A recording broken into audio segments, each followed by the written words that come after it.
Ya llega Panorama de Noticias.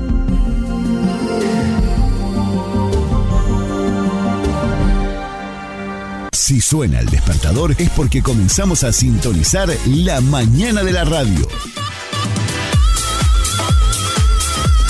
Todo lo que querés escuchar.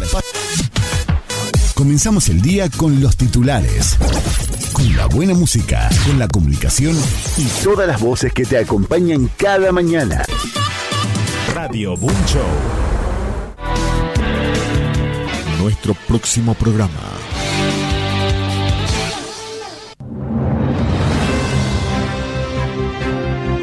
Conectamos con el mundo. Estas son las noticias. Panorama de Noticias.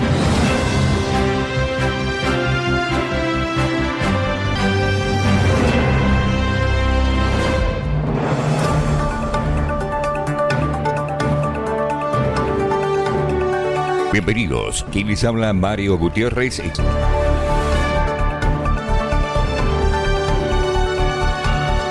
Principales titulares. Javier Milei viajará nuevamente a Estados Unidos.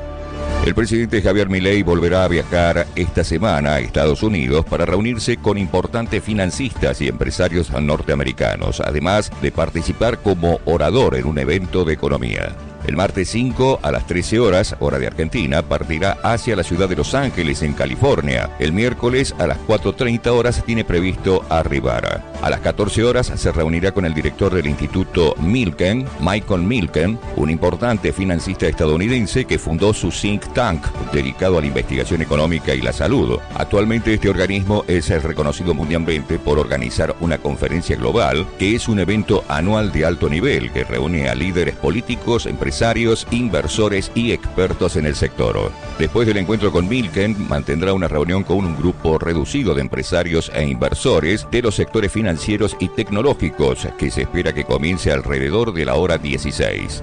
A las 18 horas, Milei participará de la distinción del 29 Conferencia Anual del Instituto Milken, y una vez que culmine la alocución, partirá nuevamente de regreso a nuestro país, cerca de las 22 horas, para llegar a Buenos Aires el día jueves 7 a las 13:30 horas. Buenos Aires. Casa Rosada. La sala de periodistas reabre sus puertas este lunes y Adorni volvería con las habituales conferencias. El gobierno nacional informó que la sala de periodistas de la Casa Rosada reabrirá sus puertas este lunes, luego de permanecer cerrada 10 días por una revisión de protocolos de seguridad y vigilancia. Se espera que con la reapertura se retomen las conferencias de prensa que suelen dar el jefe de gabinete, Manuel Adorni. Según trascendió, la ronda de preguntas de mañana comenzará a las 11 de la mañana y con ello marcará el reinicio de la actividad habitual en el sector. También se renumeró que habría nuevas condiciones respecto al ingreso y la permanencia de los trabajadores de prensa. Aunque se restablecerá el acceso a los periodistas acreditados, se implementarán nuevos protocolos de control y habrá sectores específicos de circulación restringida dentro del edificio. Salta. Avanza la ley que exige el almacenamiento seguro de armas en hogares con menores. La legislatura de Salta avanza en el tratamiento del proyecto de ley que busca reforzar las medidas de protección para niños y adolescentes en hogares donde hay armas de fuego. La iniciativa, que ya cuenta con media sanción en la Cámara de Senadores, se debatirá próximamente en diputados. Se buscan medidas de resguardo de los adolescentes, de los niños y de las armas que hay en las casas.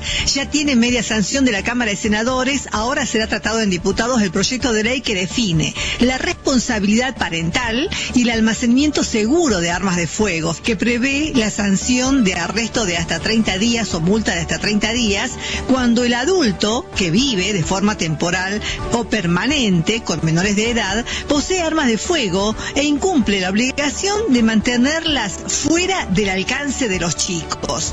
Las penas se incrementan en un 50% a un 200% si el menor traslada el arma fuera del domicilio a un establecimiento educativo, por ejemplo, o las exhibe en redes sociales, o si el arma es utilizada para cometer un delito o causar heridos.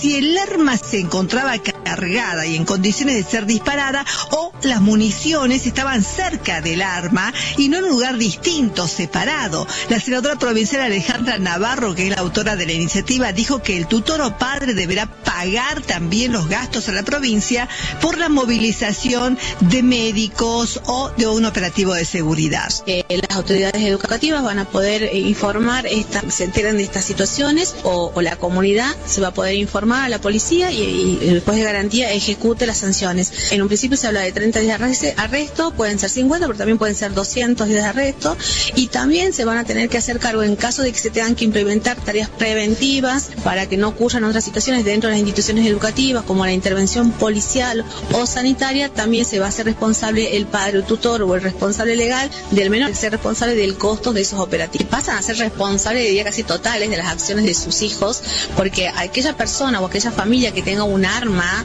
en su casa van a tener que hacerse responsable de que esto esté fuera del alcance de los menores de 18 años y que esto no signifique una fuente o un motivo de amenaza, de amedrentar o de ocasionar cualquier disturbio dentro de las instituciones educativas.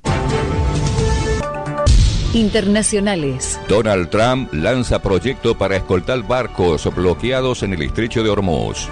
El presidente de Estados Unidos, Donald Trump, confirmó este domingo que su gobierno pondrá en marcha hoy lunes por la mañana una iniciativa denominada Proyecto Libertad para escoltar la salida de barcos que permanecen bloqueados en el estrecho de Hormuz. En una publicación en las redes sociales, Trump destacó que los países neutrales e inocentes se vieron afectados por la guerra de Medio Oriente.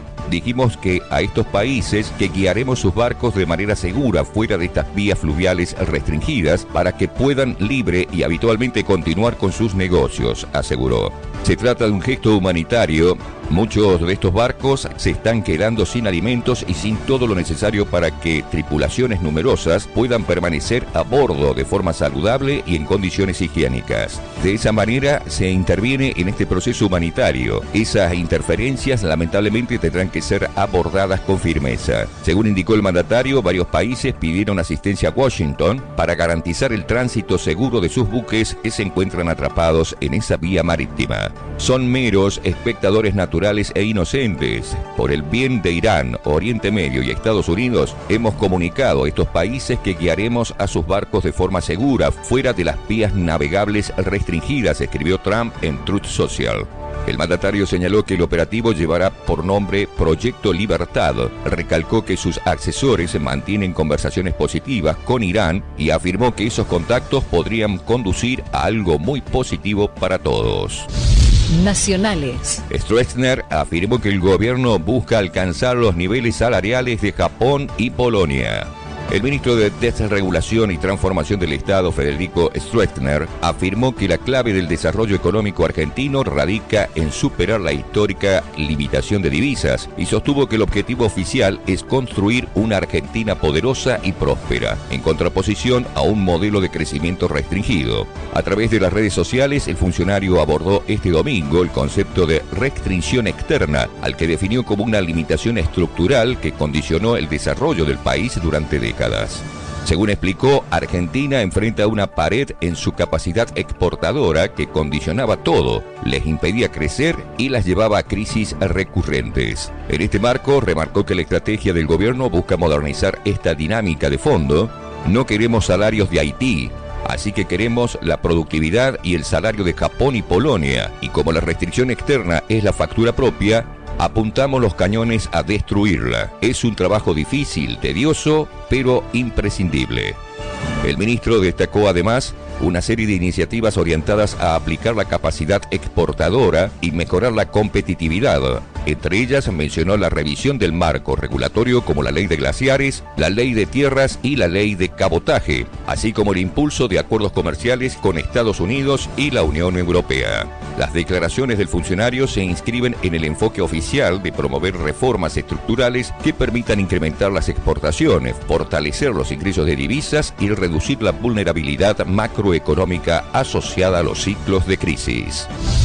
Internacionales. 3 muertos por posible brote de hantavirus en un crucero entre Argentina y Cabo Verde. 3 personas murieron durante una travesía en el Atlántico y las autoridades sanitarias investigan un posible brote de hantavirus a bordo de un crucero que había partido desde Ushuaia con destino a Cabo Verde. El episodio ocurrió en el buque MV Collius, una embarcación de expedición polar que transportaba cerca de 170 pasajeros y 70 tripulantes, según confirmó la Organización Mundial de la Salud. Al menos uno de los casos fue diagnosticado como hantavirus y otros permanecen bajo análisis. De acuerdo con la información difundida, las primeras víctimas comenzaron a presentar síntomas durante el viaje y posteriormente se registraron nuevos cuadros compatibles con la enfermedad. Además de los fallecidos, otras personas permanecen bajo la observación médica mientras continúan los estudios epidemiológicos. Las autoridades sanitarias evalúan aplicar medidas de aislamiento para algunos pasajeros y reforzar los controles a bordo para evitar nuevos contagios mientras el crucero continúa bajo seguimiento internacional. El caso generó preocupación internacional debido a las características del viaje y la posibilidad de que existan más casos sospechosos dentro de la embarcación, mientras la Organización Mundial de la Salud y distintos organismos sanitarios continúan monitoreando la situación. Nacionales. Alerta sanitaria, cae la vacunación antigripal y crecen los riesgos de un rebrote grave. El infectólogo Hugo Pixi expresó su preocupación por la escasa adhesión de las vacunas antigripales en la Argentina, pese a que las dosis están disponibles de manera gratuita desde el mes de marzo. Y advirtió que el desinterés, especialmente en las generaciones más jóvenes, puede derivar en escenarios sanitarios críticos. El año pasado hubo más adhesiones. Hoy estamos viendo que las generaciones jóvenes no solo faltan a su propia protección, sino que tampoco vacunan a sus hijos, señaló el especialista, quien remarcó que esta situación ya está generando consecuencias judiciales en distintas provincias argentinas. Estamos viviendo situaciones muy delicadas, incluso judicializadas, como en Mendoza. Pixi recordó que la cepa H3N2 subclado K provocó un fuerte impacto en la Europa durante el último invierno y alertó sobre su potencial gravedad. Fue muy dura. Hemos visto casos de personas jóvenes sanas que no podían moverse. Europa tembló con esto. En este contexto, advirtió que las bajas coberturas ponen en riesgo la inmunidad de rebaño. Cuando empezó la pandemia, el índice de vacunación infantil estaba en el 90%, después bajó al 70%. Hoy hay vacunas que apenas el 50% de cobertura, y alertó, podemos perder el efecto rebaño y eso implicaría un riesgo directo para toda la población. Frente a este escenario, destacó la intervención creciente de la justicia para garantizar el cumplimiento del calendario obligatorio. Hay provincias que ya aplican multas e incluso contemplan detenciones para quienes no vacunen a sus hijos. También mencionó el fallo judicial que obligaba a inmunizar a menores ante la negativa de sus padres. Finalmente, el infectólogo insistió en la urgencia de vacunarse sin demoras. Estamos a tiempo, pero no hay que seguir esperando. Las vacunas estuvo disponible desde marzo. La gripe se lleva muchas vidas. Vacunarse es la mejor forma de evitar consecuencias graves. Internacionales. Trump aseguró que tomará el control de Cuba tras la guerra en Medio Oriente. El presidente de los Estados Unidos, Donald Trump, aseguró que tomará el control de Cuba casi de inmediato y añadió que primero terminará el trabajo en Irán. Durante su intervención como orador principal en una cena privada organizada en el Forum Club en West Palm Beach, en Florida, sostuvo que una vez finalizadas las operaciones en Medio Oriente, podría ordenar al portaaviones USS Abraham Lincoln que viaje hacia el Caribe. Según el discurso pronunciado ante líderes políticos y empresarios, Donald Trump afirmó que la nave podría detenerse a unos 100 metros de la costa de la isla de Cuba, punto donde en el cual los ciudadanos cubanos dirían: muchas gracias, nos rendimos. Esta advertencia se produjo al mismo viernes en que la administración redobló las sanciones contra el país caribeño, afectando sectores estratégicos como la energía, defensa, minería y servicios financieros.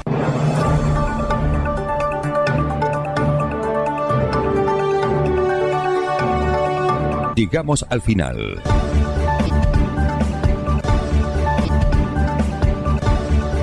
Donald Trump anuncia que Estados Unidos va a guiar a barcos bloqueados en Hormuz fuera del estrecho. Asegura que las negociaciones con Irán están siendo muy positivas. Sin embargo, Teherán advierte de que atacará el ejército estadounidense si se acerca al paso marítimo.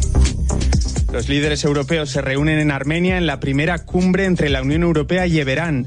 Allí abordarán las relaciones bilaterales con especial foco en el sector energético y la seguridad y también las consecuencias de los conflictos en Oriente Medio y Ucrania. El gobierno de los Países Bajos intenta evacuar a otras 2 personas a bordo del crucero MV Ondius tras la muerte de 3 pasajeros, por lo que parece ser un brote de hantavirus. Estos son los titulares. Comienza el informativo en Radio Francia Internacional.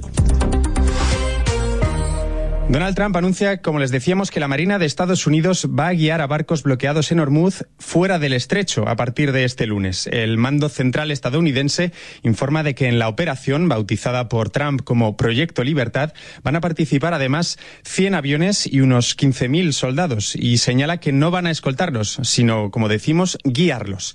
Irán amenaza por su parte con atacar al ejército estadounidense si se acerca al estrecho. Ubaldo Bravo.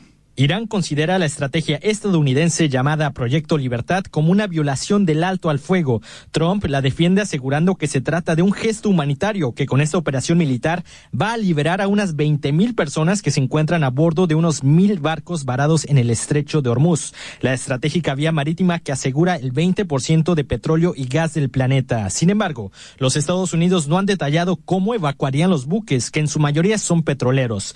Trump dice que su país los guiará y los escoltará para abandonar las aguas donde se cruzan el Golfo Pérsico y el Golfo de Omán. Y por su parte, el Comando Central del Ejército de Estados Unidos asegura que habrá un despliegue de 100 aeronaves con base en mar y tierra, drones y 15.000 soldados. La operación no será solo militar, también tendrá apoyo diplomático según los Estados Unidos, país que insiste en que su intervención es necesaria porque las tripulaciones están empezando a agotar sus alimentos y otros productos básicos a 3 meses del inicio del conflicto. Gracias, Ubaldo. Trump dice que las negociaciones con Irán están siendo muy positivas, pero no confirma si ha contestado o no a la propuesta de 14 puntos de Teherán para el fin del conflicto. El Ministerio de Exteriores iraní asegura que sí, que les ha llegado una respuesta y que las exigencias de Estados Unidos son excesivas. Bueno, ninguno de los 2 países da el brazo a torcer y esto condiciona notablemente la opinión de los ciudadanos estadounidenses sobre su presidente. Así lo explica el politólogo de la Universidad de Houston, Eduardo Alemán. Estados Unidos e Irán se encuentran en una situación donde lo que estamos esperando es ver quién parpadea primero. Es una situación complicada para ambos, posiblemente más complicada para Irán, pero sin duda hay una presión doméstica en el caso de Donald Trump muy fuerte. En parte porque se vienen las elecciones de medio término, pero más que nada porque toda la información que tenemos de las últimas semanas muestran que la aprobación del presidente está muy baja, que hay muy poco apoyo para este conflicto y que específicamente los norteamericanos están muy preocupados por la economía y que este incremento en el precio del petróleo, que se nota especialmente con el tema de la gasolina, pero también con un potencial inflacionario que preocupa a muchas personas, es realmente un punto muy débil que Donald Trump está muy preocupado. Escuchábamos a Eduardo Alemán, politólogo de la Universidad de Houston. En medio de la crisis internacional, los líderes europeos se reúnen este lunes y martes en Armenia, en la primera cumbre entre la Unión Europea y Ereván. Allí, en la capital del país del Cáucaso, que por cierto hace frontera con Irán, tratarán de reforzar las relaciones bilaterales con especial foco en el sector energético y la seguridad, y abordarán, entre otros temas, las consecuencias de los conflictos en Oriente Medio y Ucrania. Manu Terradillos con la información. Europa ha captado el mensaje de Trump. Es el argumento que el secretario general de la OTAN, Mark Rutte, ha presentado desde Ereván en esta cumbre, en la que la UE trata de pavimentar el acercamiento iniciado por Armenia a Occidente ante un Argentina con rumbo a las Islas Canarias. En camino, algunos fueron evacuados y colocados en cuidados intensivos en Sudáfrica. La infección con hantavirus comienza habitualmente con una simple gripa, con fiebre, dolor de cabeza y dolores musculares. Luego puede evolucionar hacia formas graves y a veces mortales, con fiebres hemorrágicas, con insuficiencia renal o complicaciones cardiorrespiratorias. Cuadros clínicos de un virus transmitido por roedores, ya sea por mordedura, por contacto con excrementos o al inhalar polvo en zonas infestadas por roedores. También se puede transmitir de persona a persona.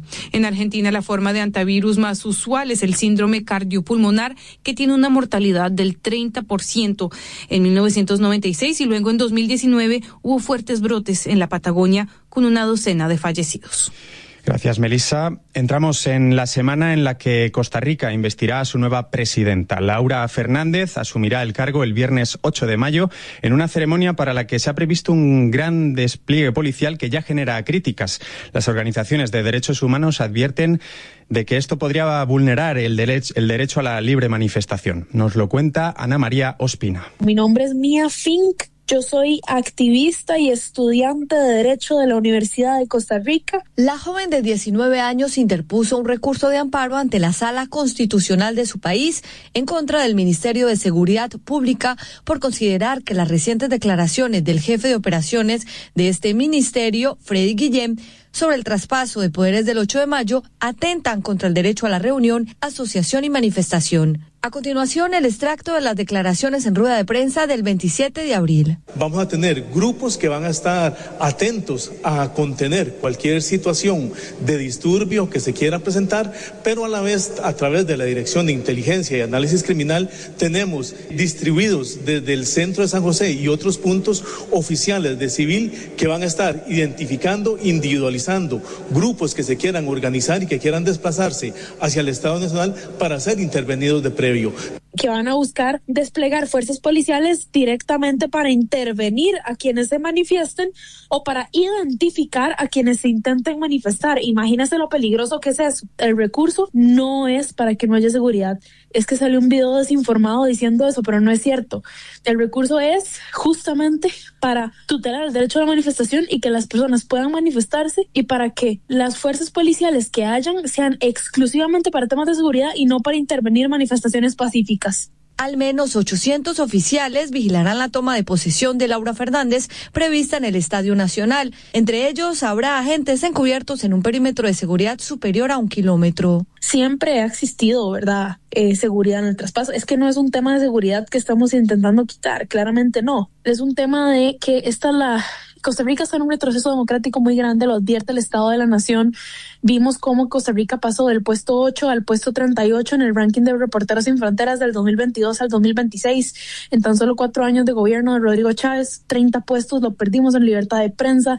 Aquí el retroceso democrático está muy mal. Fernández fue ministra de la Presidencia y ministra de Planificación durante el mandato de Chávez. La nueva presidenta ha dicho que le ofrecerá a su predecesor un cargo en su gobierno. Anunciará su gabinete el próximo 5 de mayo. Gracias, Ana María Ospina. La Corte Internacional de Justicia de las Naciones Unidas, su máximo órgano judicial, comienza este lunes a estudiar el caso que históricamente mantiene a Guyana y Venezuela en una tensión territorial sobre el Esequibo, una extensa región fronteriza rica en petróleo. La zona es controlada por Georgetown desde hace más de un siglo, basándose en tratados de la época colonial, pero Caracas lo reivindica como propio, haciendo referencia a otros acuerdos posteriores. Aida Palau. Venezuela reclama un territorio de 160.000 kilómetros cuadrados rico en petróleo, un territorio administrado por la vecina Guyana desde hace 100 años. La Corte Internacional de Justicia tiene hasta el 11 de mayo para estudiar la sentencia del 3 de octubre de 1899, fecha en la que en la época colonial inglesa se trazó la frontera entre los dos países. Guyana defiende dicha frontera, pero Venezuela defiende un acuerdo firmado en 1966 con Reino Unido y que establece el río Esequibo como frontera natural, como se había establecido en 1777, cuando la corona española creó la Capitanía General de Venezuela. Esta frontera siempre ha sido controvertida, pero las tensiones aumentaron cuando en 2015 ExxonMobil descubrió allí una de las mayores reservas de petróleo per cápita del mundo en un país, Guyana, con solo 800.000 habitantes. Los llamamientos a una anexión por parte del depuesto presidente venezolano Nicolás Maduro provocaron un gran temor a un conflicto armado y generaron un estado de alerta en Guyana. Y en los deportes, hablamos de fútbol femenino. Un club de Corea del Norte, el Naegosyang, jugará un partido contra el surcoreano Suwon. Será el primer encuentro deportivo, eso sí, entre las dos Coreas desde 2018. El partido está previsto para el 20 de mayo. Y en tenis, Jannik Sinner se perfila como el gran favorito del próximo Roland Garros tras derrotar a Zverev en Madrid por 2-0. Y también, claramente, antes los problemas físicos de Alcaraz. Enfoque. Mientras que en el Golfo Pérsico la tregua se alarga, la guerra de Israel contra Hezbollah, el Hezbollah libanés no ha cesado y las ONGs anticipan una crisis humanitaria. Manu Terradillos conversó con una de ellas, especializada en los niños. La guerra en Líbano trae un peligro que va más allá de los bombardeos. Se trata de la falta de acceso a alimentos. Más de 1,2 millones de personas, un cuarto de la población del país, se enfrentará en los próximos meses a niveles graves de inseguridad alimentaria, según las Naciones Unidas. Save the Children destaca además que de ellos 380.000 niños y niñas en el país podrían sufrir hambre en niveles críticos o peores entre abril y agosto de este año, en un momento clave en su desarrollo físico. La ONG explica que no solo se trata del acceso a alimentos, sino también el hecho de que no siempre se pueden conseguir alimentos de buena calidad nutricional. Nora Ingdahl, directora para Líbano de Save the Children, explica a RFI los motivos de la situación. Hay más de 1 millón de personas desplazadas forzosamente. La guerra, especialmente en el sur del Líbano, llevó a la gente a tomar sus cosas, sus niños, e ir a Beirut a vivir en las calles, en colegios, sin acceso a sus tierras. Y mucha gente de esta zona son granjeros, viven de sus tierras. Al irse a zonas urbanas no tienen acceso a su comida. Esa es la razón principal de la situación. La segunda tiene que ver con el conflicto a nivel regional, con Irán y Estados Unidos. Eso ha llevado al aumento de la inflación, los precios de combustible, comida. La gente sufre para sobrevivir. Y por último, el tercer factor es que la guerra nos impide acceder a esas zonas donde mucha infraestructura civil ha sido destruida, como puentes o invernaderos. El sur del Líbano es el huerto de este país, así que mucha comida se produce tradicionalmente en el sur y ahora no puede traerse a Beirut, donde están los refugiados, porque las infraestructuras y los puentes han sido destruidos. De hecho, los ataques israelíes y la destrucción de casas en el sur del Líbano son un elemento clave en este riesgo de inseguridad alimentaria. Nora Ingdahl explica cómo un alto el fuego total no solo es necesario, sino que tendría un gran impacto para bien en la situación. Si hoy mismo tuviéramos un alto al fuego permanente y duradero, veríamos una mejora inmediata, porque entonces el más de 1 millón de personas desplazadas podría regresar a sus tierras en el sur. Insistimos en que esta es una crisis política, es una crisis provocada por el hombre, no un desastre natural. Por eso, un alto al fuego inmediato y duradero marcaría una gran diferencia. Si tuviéramos un alto al fuego permanente, también veríamos grandes mejoras en el acceso a alimentos nutritivos provenientes del rico y fértil sur del Líbano. Era Nora Ingdahl, directora para Líbano de Save the Children. Hasta aquí, el resumen diario de noticias.